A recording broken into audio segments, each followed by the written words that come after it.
नमस्कार। The deep dive में आपका स्वागत है। आज हम आर्टिफिशियल इंटेलिजेंस यानी एआई कोर्सेज की दुनिया में थोड़ी गहराई से उतर रहे हैं। हमें कुछ दिलचस्प स्रोत मिले हैं और हमारा इरादा है कि इनमें से सबसे काम की जानकारी निकालकर उन लोगों तक पहुंचाएं जो एआई में अपना रास्ता बनाने की सोच रहे हैं।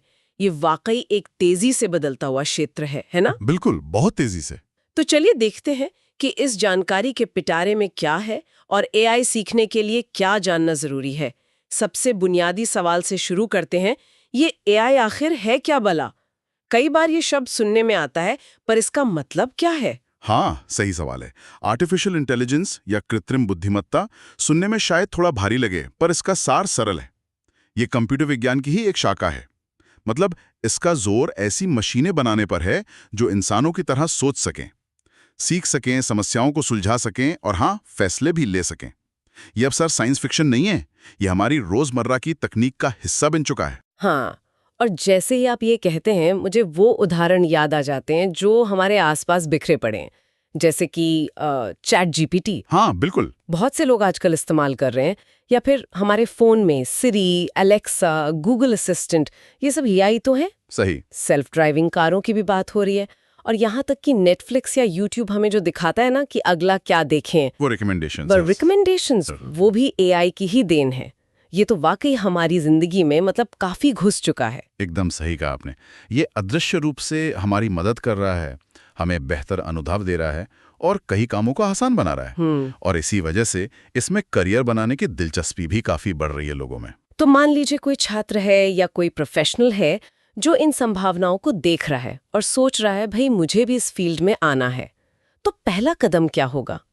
क्या कोई खास पढ़ाई या योग्यता चाहिए होती है इन एआई कोर्सेज में दाखिला लेने के लिए? ये एक अच्छा सवाल है, क्योंकि कई लोगों को लगता है कि शायद इसके लिए बहुत ही ऊंची योग्यता चाहिए होगी। लेकिन जो जानकारी हमें मिली है उसके अनुसार इसमें प्रवेश के कई रास्ते हैं जो अलग अलग शैक्षिक पृष्ठभूमि के लोगों के लिए दरवाजे खोलते हैं। इसे हम मोटे तौर पर 3 लेवल में बांट सकते हैं। अच्छा, 3 लेवल। ठीक है। हाँ। पहला है बेसिक स्तर। अगर किसी को बस शुरुआत करनी है, फील्ड को समझना है, तो सर्टिफिकेट या डिप्लोमा कोर्स एक अच्छा ऑप्शन है।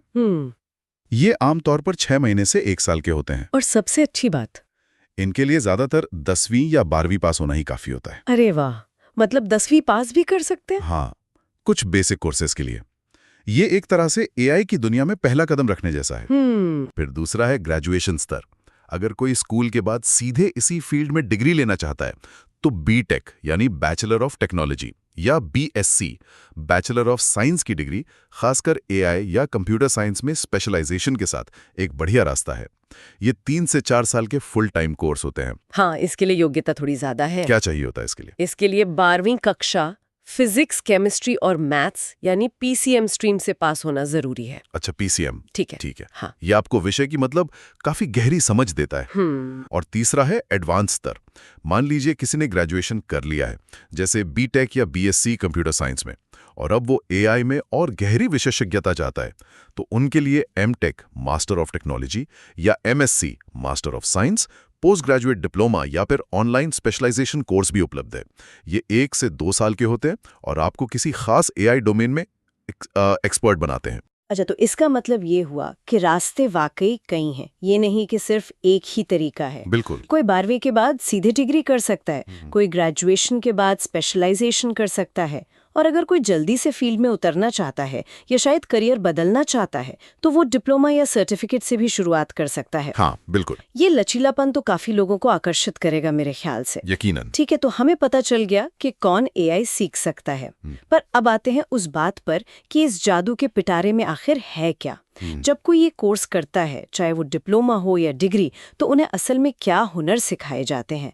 मतलब सिलेबस में क्या क्या होता है? हाँ, ये समझना बहुत जरूरी है, क्योंकि एआई सिर्फ एक चीज नहीं है, ये कई तकनीकों और स्किल्स का क्या कहते हैं संगम है। सिलेबस काफी व्यापक होता है और इसमें थियरी के साथ साथ प्रैक्टिकल पर भी बहुत जोर दिया जाता है। अच्छा। सबसे पहले तो प्रोग्रामिंग की नींव मजबूत करनी होती है।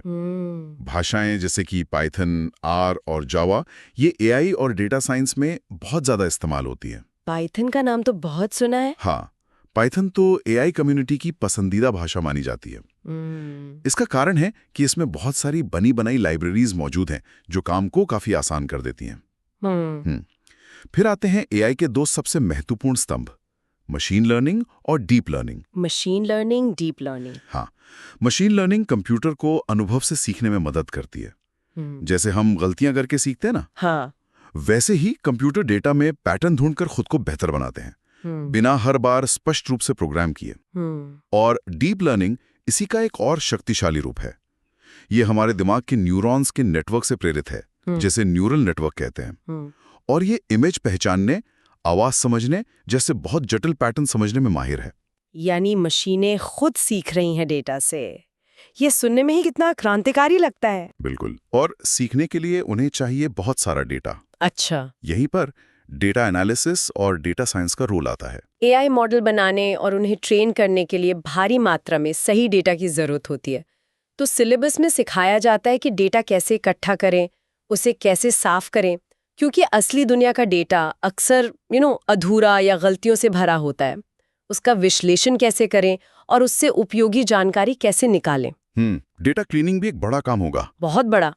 इसके अलावा न्यूरल नेटवर्क की बनावट और काम करने के तरीके को विस्तार से समझाया जाता है।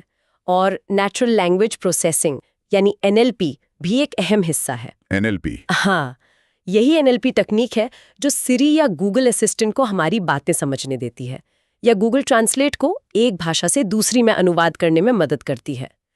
यह कंप्यूटर को इंसानी भाषा समझने और उस पर प्रतिक्रिया देने की क्षमता देती है। अरे वाह!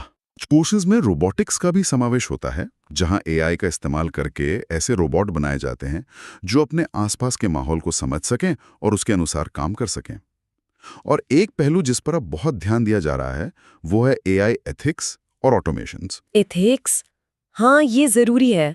हाँ, मतलब इस शक्तिशाली तकनीक के नैतिक और सामाजिक प्रभाव क्या हैं, इसका जिम्मेदारी से इस्तेमाल कैसे किया जाए।